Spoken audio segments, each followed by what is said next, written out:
and welcome to this special episode of Black Girls Grow. My name is Thomasina Rogers. I invite you into my version of Santa's workshop to have a little fun making centerpiece for your holiday dinner table.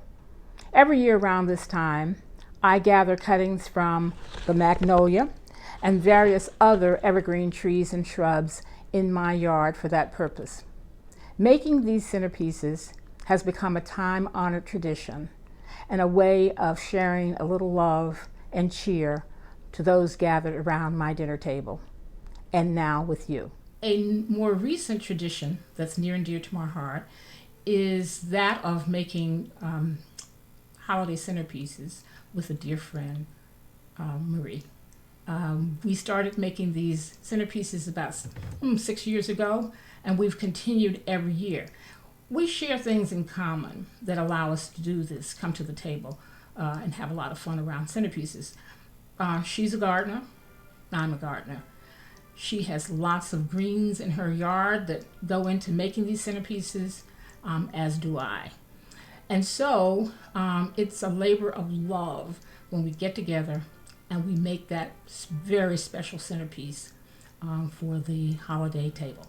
Come on in, Marie, and join me while we continue this tradition. Marie, when she's not doing centerpieces for the holiday, has a day job, a very important day job. She's a CEO.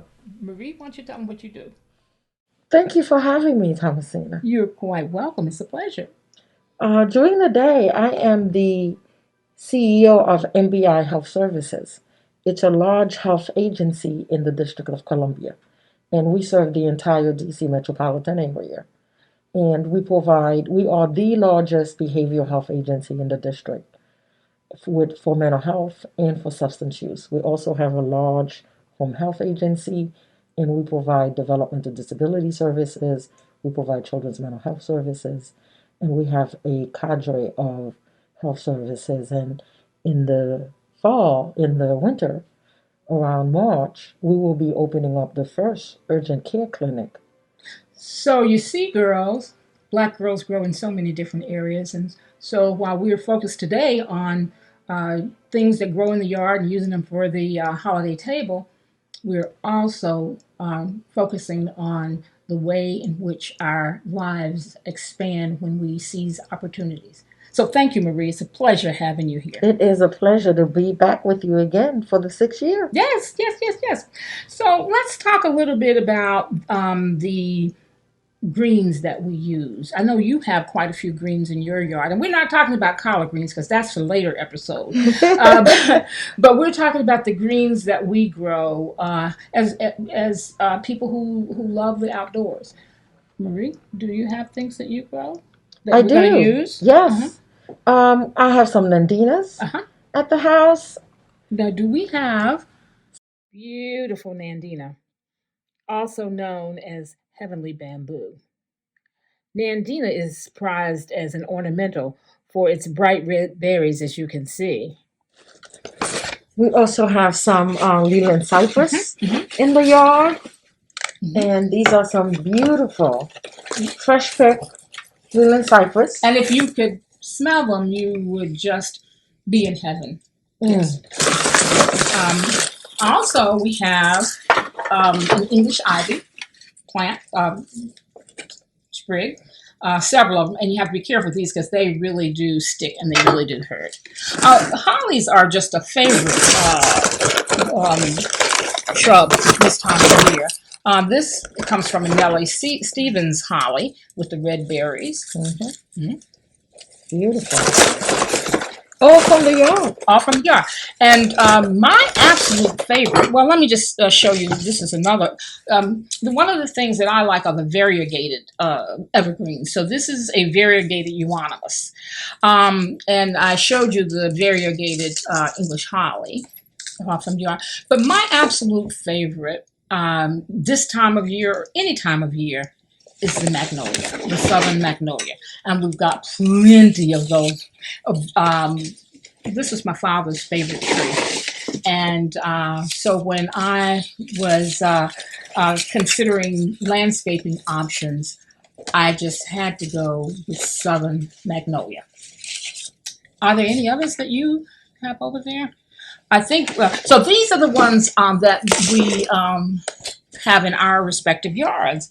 But to add to the texture, because it helps to have greens of different colors. It's amazing how many colors of green that you can have. But store-bought greens add a little texture and flavor. And so we have the incense, um,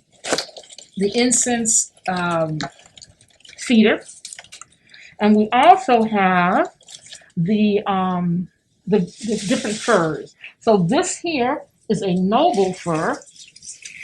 That's a noble fir, and then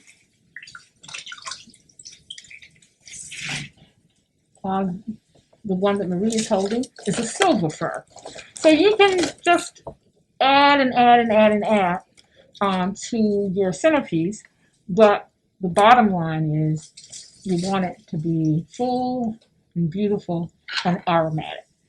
So as we prepare to make this centerpiece, one of the first steps is to decide what vessel, what receptacle, what holder is your centerpiece going to be in.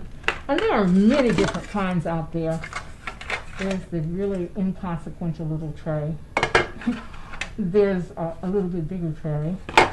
There's a little bit bigger tray, but that's not what Marie and I do. It should be a holder over there of the glass. Okay, and there's this is the holder for my shoe peg casserole dish, and sorry, Marie.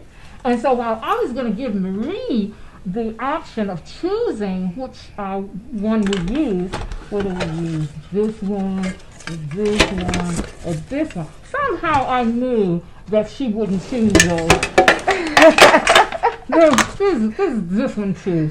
And so what we decided is that Marie's chosen this one. My shoe peg casserole dish. So what we've done, what you need in order to make the centerpiece is you need wet oasis or wet foam. You'll see a lot of floral foam in the stores like Michael and whatever, but make sure it's wet foam. It has to be able to absorb and retain water so that it will keep your greens alive and fresh for as long as possible. So you take the foam and you soak it for about 20 minutes and then cut it into whatever shape you want. So it's like a pie.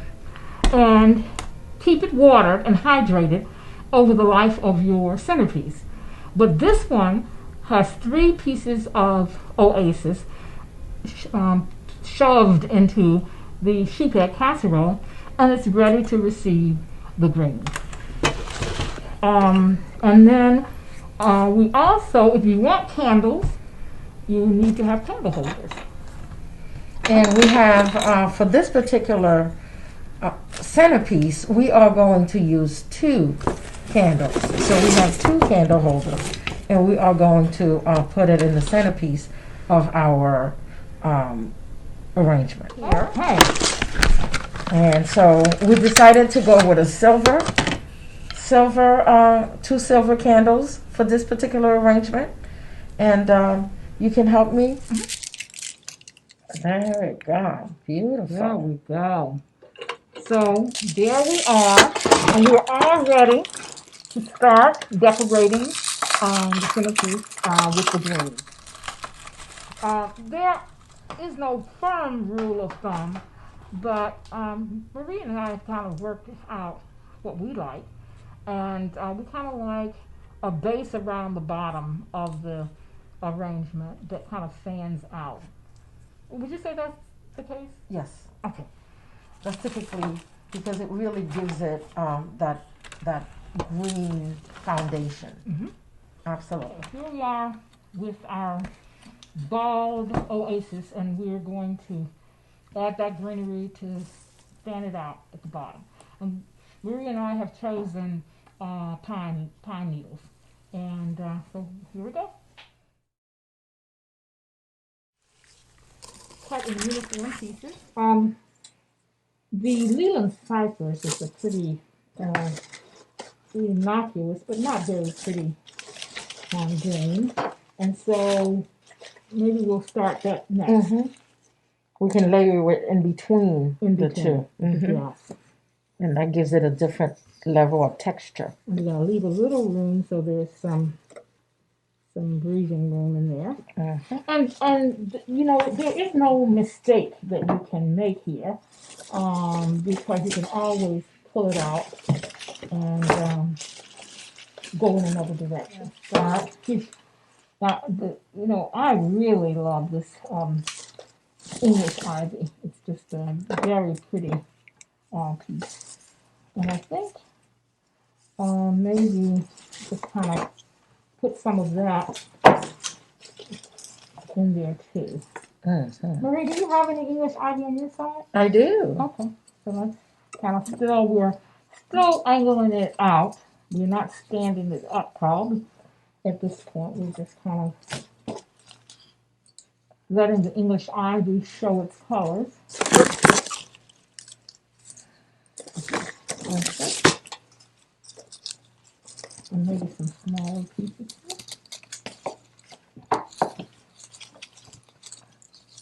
Yep. Okay.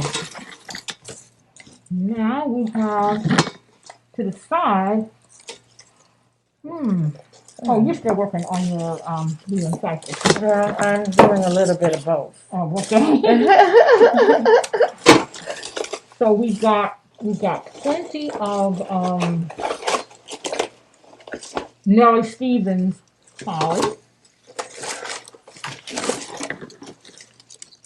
And by the way, I said English ivy. I meant to say English holly.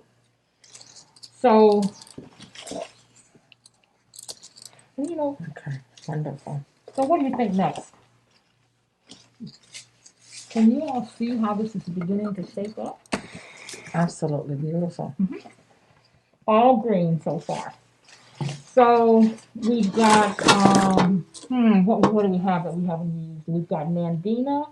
We've got we've got the firs, the silver fir and the noble fir. Mm-hmm.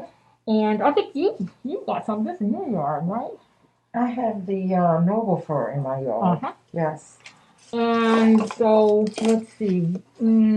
We've still got some beautiful southern magnolia that we can fill in. Mm-hmm. And what's good about the magnolia is that the leaves are so bright and shiny green on one side, but the underside has interest too. The leaves have started to turn a little brown.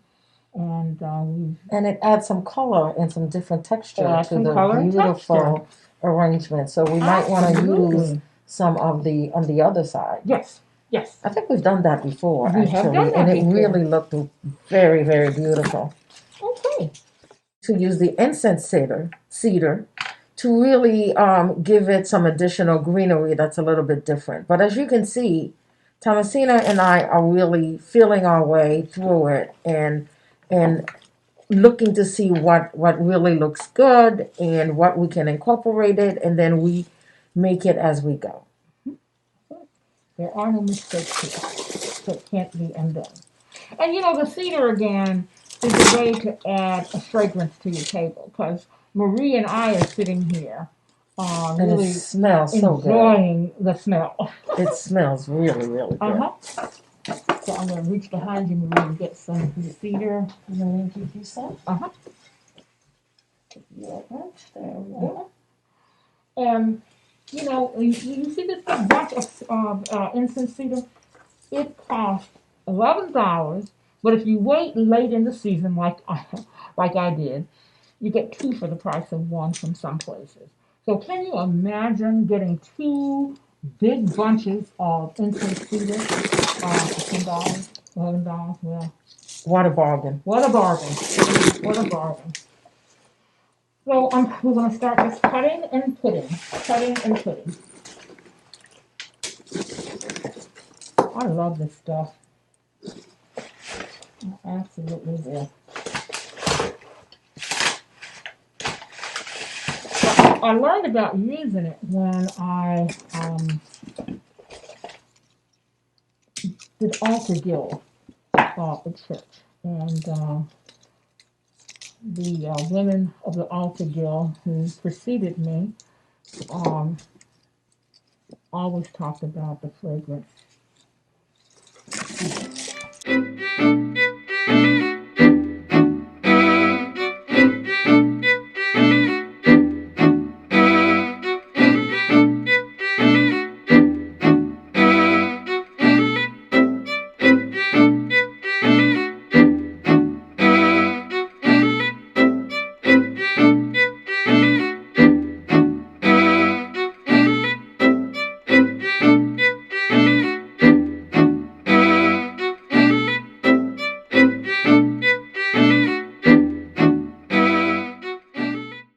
And now here we are, waiting for the finishing touches.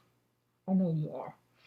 And I think the crowning jewel of this beautiful green centerpiece will be the red roses. And thank you, Marie. Marie always brings the roses. So that's It's my pleasure. I look forward to this every year. It's such a pleasure. I do too. Here are some roses. Like that.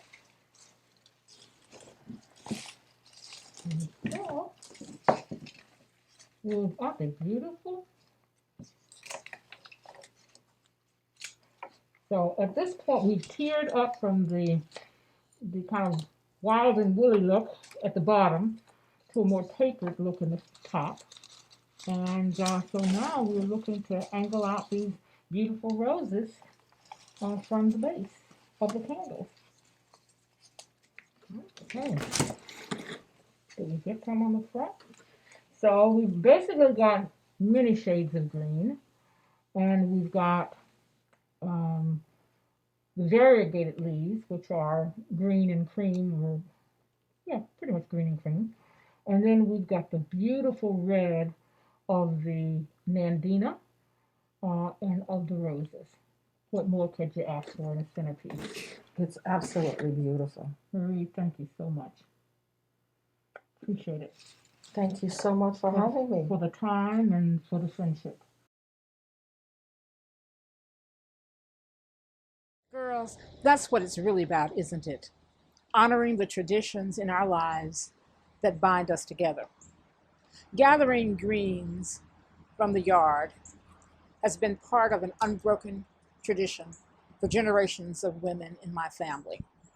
Most of the trees and shrubs in my yard have been growing here for over 25 years.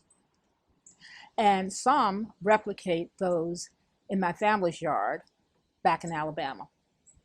Throughout the years, they've been faithful friends, providing color, texture, and fragrance to the holiday dinner table, and providing the opportunity to create special moments with friends like Marie.